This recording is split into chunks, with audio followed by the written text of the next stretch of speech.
Sometimes sitting down and doing nothing is working. Hello, my writing pals and my reading pals. It's me, your girl, Xanna, and today we're going to be talking about nothing. We're going to talk about doing nothing and how sometimes that's what works. I think we as writers beat ourselves up too much. I think a lot of new writers expect to write perfection on their first draft, and if something isn't perfect, then they've failed. They give up. They never write again, and that's a big problem. There's a big thing in the writing world that people call writer's block, and that happens when we get to a point in our writing and we don't know what to do next. And instead of thinking through the problem and working through how to fix it, we say we have a block.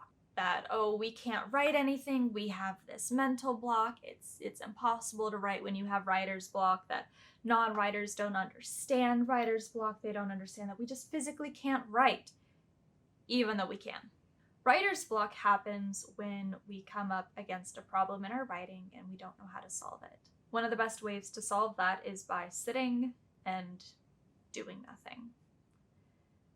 And I don't totally mean doing nothing. I mean, we sit down and we think, and we mull, and we plot, and we scrap it, and we think a few more times, and we mull a little bit more.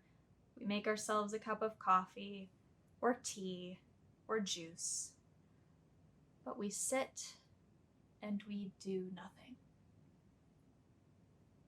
We stare at the ceiling, and we mull over hundreds of impossible situations, some that pertain to our book and some that don't.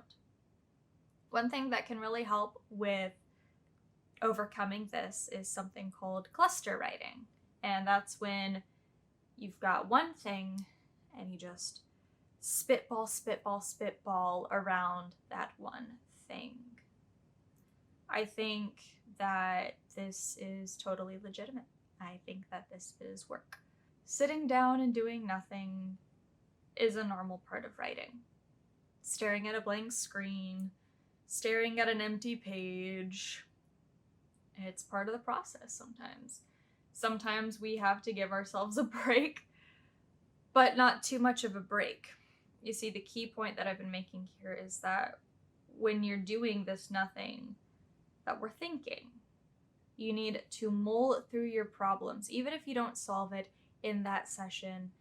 It's something that takes time, something that can take hours. I have definitely sat for hours just staring at the ceiling, trying to figure out a problem, trying my book, trying to find a solution, trying to find an answer.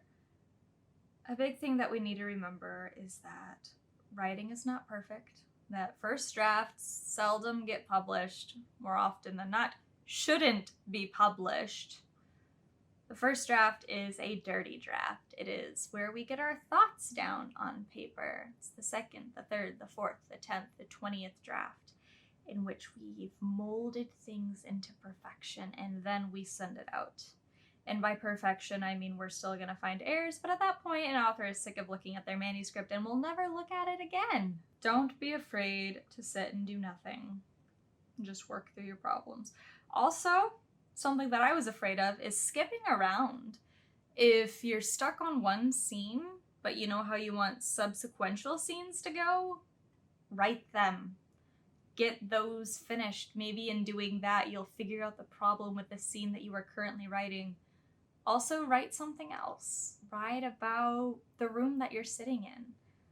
If I'm stuck, I could choose to write about the floral fabric on my couches and chair, about how worn the fabric is. I could write about how it smells, how it looks, how it feels under my skin, the sound it makes as I sit down a little too roughly on a couch that is probably as old as I am. I probably make about the same sounds as the couch does. We're both old and broken. Yep, and through those things, you'd be surprised about what comes to mind. List making is another great thing. I think several people have said this, but lists were probably the first form of written literature. I think that's really funny. My name is Xanna. I am a writer here on the YouTubes. I have a collection of short stories and poems coming out later this year that I'm really excited to be talking about soon.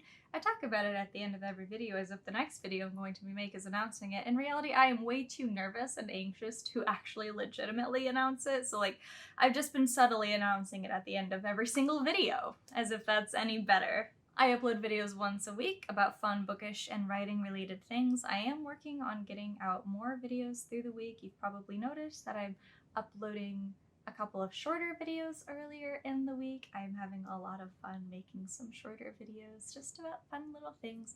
I also have a series where I am reading and reviewing crazy webcomics or web novels that you get advertised on the internet, so if you want to know more about that, check out my video about it. It will be linked in the description down below, maybe even in an iCard, wherever it is. I've never done that before, so woohoo, we're trying new things. Voting on what webcomic I read and review is done by my patrons, so if you want to support me or vote in that, head over to my Patreon, patreon.com/XannasBooks. All of the money I receive from my patrons goes into my writing, into my books, into producing them and editing them and getting them ready for you guys. Do so if you feel so inclined. You can also follow me on all of my socials. I'm on Facebook, Twitter, and Instagram, all at XannasBooks. Catch me talk on all things D&D, fanfiction, and some cute videos of my cat over on TikTok at WitchDrXanna. I'll see you guys next time. Bye!